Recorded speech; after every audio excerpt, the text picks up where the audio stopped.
So, ito, dinala ng customer sa atin kanina. Tatatakan natin sa jersey. Natatakan ko na yung mga t-shirts nila na nakaraan. And merong pahabol na dalawa. Tapos, ngayon, short sila. Ayan. So, mga number lang naman yung lalagay natin dito. DTF ngayon yung ipinagtatatak natin sa mga jersey and sa mga damit.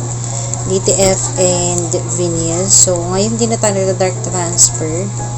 And wala tayong machine ng DTF, pero sa supplier, meron nagpiprint sila ng DTF. So, dun tayo nagpapaprint. So, bibilangan natin ito. Sa Wednesday na siya kailangan.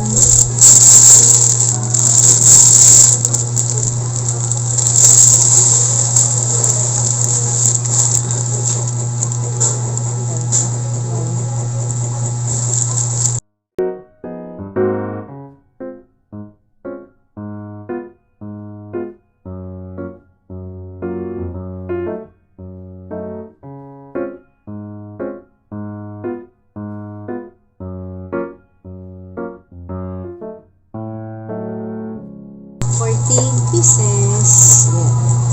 Sukatin natin siya sa kung ano yung ayusin natin siya. Susunod natin sila. Susunod na din yung mga numbers. And sana magtuloy-tuloy na yung araw ngayon dahil para kahit na mataas yung tubig bukas, hindi siya pumasok sa shop. Kanina, muntik na siya pumasok. Kanina, pumasok na pala siya sa shop. And dun lang sa pinakaharap. So, ayun. Buti dito sa pinakagawaan, mismo sa loob, is wala ka naman. And, mahirap kasing gumawa pag meron tubig. Ayun. Tsaka, syempre, yung ibang mga nagpapagawa, nahihirapang pumunta kasi nga mahal.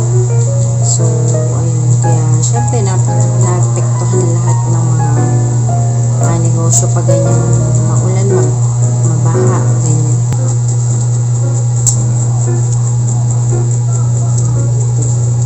Sulatan natin yung mga number nila.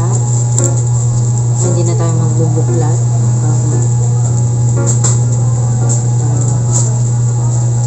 Pagpa-plancha nyo na lang.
Habang bukas yung shop ko,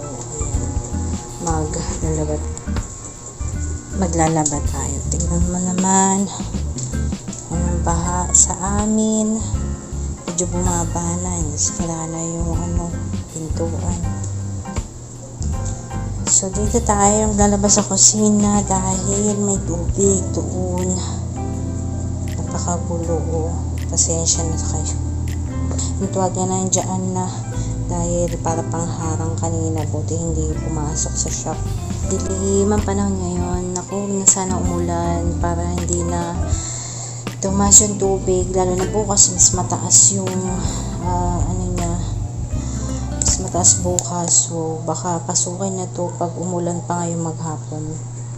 Dito muna kumuha ng tubig. Ayan. Kasi wala tayong hose.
Ito. Ano? Ano na yan, Pichi? Ano na yan, Pichi? Ano na yan, Pichi? Yan. Naalala niyo pa ba si Pichi? Yan na siya ngayon. Ang aming baby. Yan. So, yan yung mga vlog niya. Pero Pichi. Medyo matanda na siya, pero cute pa rin yan. Cute pa rin yan. Lagi nakabantayan sa akin dito sa shop. Ayan, lagi ako binabantayan yan. Kahit saan ako nandun, andun din siya. Hindi lang siya makapunta doon kasi basa. So, dito siya ngayon. Okay. Okay, hindi makapaligo. Sobrang lamig. Tsaka baha sa banyo. Madalas kaming ganito pag mag-high tide or tapos may bagyo, sinasabayan ng matinding ulan, tapos sobrang taas ng tubig kasi malapit kami sa may bukid na konektado sa ilog. So kaya ang taas ng tubig dito sa aming lugar. And sana pag bago mag December kasi magtataasan na naman yan these mga coming months. So, ang hirap laging ganyan. Buti nga yung shop, tsaka kusina na pataasan na namin. Kaya inut-inut lang, ganyan. And sana nga yung loob namin, pati yung kila mama kasi nakakaawa naman na lagi din basa yung loob nila tapos maglilinis araw-araw. Kaya talagang kailangan talagang mag-ipon para lang mapataasan tong lugar namin. Kasi delikado din naman sa mga sakit. And yung mga dumi ng hayop kasi pasintag sa mga kumakain. Siyempre pagbaha, diba? Iba ang tubig, madumi. So, prone sa sakit, matanda na sila. So, ayun. Kaya talagang, kailangan talagang magdoble kahit para makapagpataas din ng bahay kahit na yung kasing taas lang din itong shop and itong kusina kasi para kahit paano konting-konti lang kung abutin man ng baha, konting-konti na lang yung maaabot, hindi na siya yung katulad nito na talagang lahat itataas mo, ganyan. And alam ko naman darating na yung araw na yun, so tiwala lang, basta nagsisikap lang tayo, ayan. And ayun, so pati ang negosyo medyo apektado syempre kasi hindi din yung ibang mga gawa ko hindi makuha kasi nga lubog dito, kasi iba hindi din naman talaga sila lumuluson sa baha. Kanya-kanya naman tayo, so kami sanay na din kami kasi pero iba syempre natatakot din sila lalo na kung may sugat yung mga paa nila, diba? Ganun. So ngayon kasi syempre magkasakit, kaya hindi sa mga pag-inarte yun, siguro talagang may takot lang din yung mga tao ngayon. Lalo nga iba na kasi yung mga panahon ngayon, masyado na maraming chemical. Ang mga tubig hindi na ganun kalinis katulad ng araw, diba? Katulad nung mga dati nga, yung medyo bata-bata pa kami, naalala ko sa baha talagang nagsiswimming pa kami kasi ito hindi naman siya talaga ganun kadumi. Yung umaahon siya sa ilog, maski yung sa ilog naliligo pa kami dati nung mga bata pa kami. Ngayon hindi mo na halos mapapaliguan yung ilog dahil sa marami ng iba't ibang klase ng chemical na nakahalot at saka mga dumi, matindi na yung mga dumi ngayon sa paligid. So ayun, kaya anyway, usapang baha.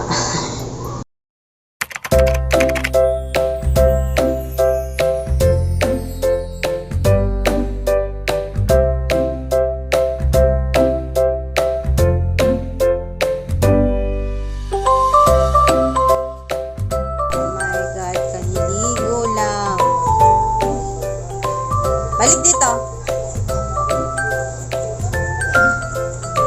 Ba't ka nagluso? Kaliligo mo lang. Balik dito.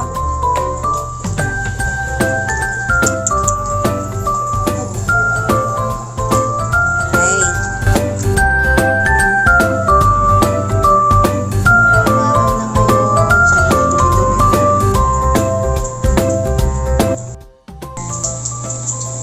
Ito na yung nangyari dun sa clay pin ko. Hindi ko lang kung bebenta ko to. Kasi may mga damage siya and first, try ko pa naman. Tapos, hindi pa siya ganung tuyo. Yung resin. So, parang, ayan. So, matitry ulit ako siguro pagkatapos ng mga ibang gawa ko dito sa shop. Matitry ulit ako ng gumawa ng clay kasi hindi pwedeng may mga dumadating na tao tapos pipint ako tapos may clay yung kamay ko kasi kumakapit talaga siya. Yan, pati yung paglalagay ng resin hindi siya pwedeng yung kumbaga hindi tuloy-tuloy kasi katulad niya may part na walang resin so hindi maganda. Anyway, first time pa lang naman so at least nakagawa tayo kahit pa paano. Yun lang natira. Dahil yung iba, nasira na talaga. Hindi talaga siya pwede. Ito, di-display ko na lang siguro sa akin. Remembrance as a first creation of clay pins.